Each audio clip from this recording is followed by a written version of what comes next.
Bom, Bianca, as falas de Lula contra Israel e também o apoio aos palestinos repercutem, mas na prática podem causar algum efeito?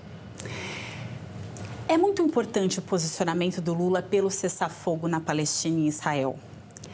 Mas na política interna, os posicionamentos do Lula têm muito mais efeito. Essa semana a gente teve uma notícia de Salvador. O garoto Davi Fiuza, aos 16 anos de idade, foi levado encapuzado pela polícia e até hoje, 10 anos depois, a família não tem uma resposta sobre o que aconteceu com o Davi. E essa semana saiu a notícia de que um capitão da Polícia Militar da Bahia, que está afastado das funções por uma operação tenebrosa, fazia parte do pelotão que responde pelo desaparecimento do Davi. Um pronunciamento do presidente Lula teria muito efeito nesse caso. O presidente Lula se pronunciar contra o genocídio negro no país pode ter um efeito muito importante. Adoraria ouvir esse posicionamento. Pondé?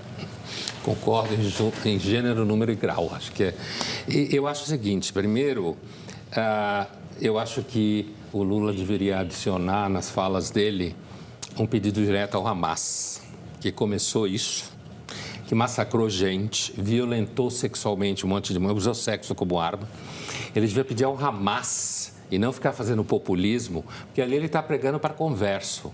Eu queria ver ele enfrentar uma plateia de pessoas que entendem do Oriente Médio, não estão preocupados em ficar lambendo as botas dele, ideologicamente inclusive. Eu queria ver ele enfrentar uma plateia de pessoas que entendem do Oriente Médio e quer dizer para ele uma coisa, por exemplo, esse evento que teve ao redor da comida, lá que morreram pessoas e tal, isso está sob investigação do Exército de Israel.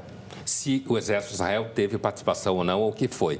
Eu lembro que no começo da guerra estourou um negócio no hospital, a mídia inteira internacional disse que foi Israel, que tinha matado 500 pessoas. Depois ficou claro que não era. Por que eu estou dizendo isso? Porque a imprensa em geral aceita os números do Hamas. O Hamas é um PCC com metafísica. Então eu diria isso para o Lula. Fala isso para uma plateia de pessoas que entendem do conflito, que não são a favor do que você está dizendo, e pega o telefone, liga para o Hamas e fala, devolve os reféns.